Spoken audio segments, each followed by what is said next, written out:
সকালে এই পরিবেশটা দেখে মনটা ঠিক যতটা খুশি হয়েছিল, আর এই সময় সেটাকে মনে করে যেন আরও বেশি খারাপ লাগছিল। আমি যখনই বেরোলাম তখনই বৃষ্টিটা হতে হলো, একটু পরেও তো হতে পারতো।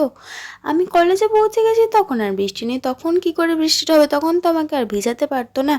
তাই তখন বৃষ্টি থেমে গিয়েছিল। তবে আমি কলেজ কমপ্লিট করে যেই বাড়ির পথে আসছি, না স্টেশনের দিকে যাচ্ছি, তখনই আবার বৃষ্টি পড়া শুরু করে দিল। তবে একটা কথা বলি, রোদে পুড়েও হোক আর বৃষ্টিতে ভিজে হোক, একটা ফুল আমায় তুলতে হবে। কি ভারী ভালো লাগে এই ছোট্ট ছোট্ট ফুলগুলোকে, তাই তোলা তো একদম পুরো আবশ্যক হয়ে গেছে। আর এই যে দেখো, আমি যেখানে বসে আছি তার পাশ দিয়ে যেন নদী বয়ে যাবে এবার, এত জল পড়ছে, একটু একটু করে তো পড়েই যাচ্ছে। আর আমি হচ্ছি এমন মানুষ, একভাবে সেটাকে দেখেই যাচ্ছি।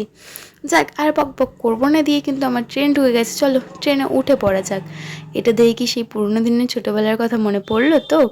আচ্ছা, এই আবহাওয়াটা দেখে তো মনে হতেই পারে, যাক যা ভিজেছি ভিজেছি, আর আমাকে ভিজতে হবে না, এবার না ভিজেই বাড়ি যাব। তবে সেই ভাবনাটাকে পুরোপুরিভাবে ভুল প্রমাণ করে দিয়ে ঠিক এরকম মুষলধারে বৃষ্টিতে আমি ভিজে পুরো বাড়ি এসেছি।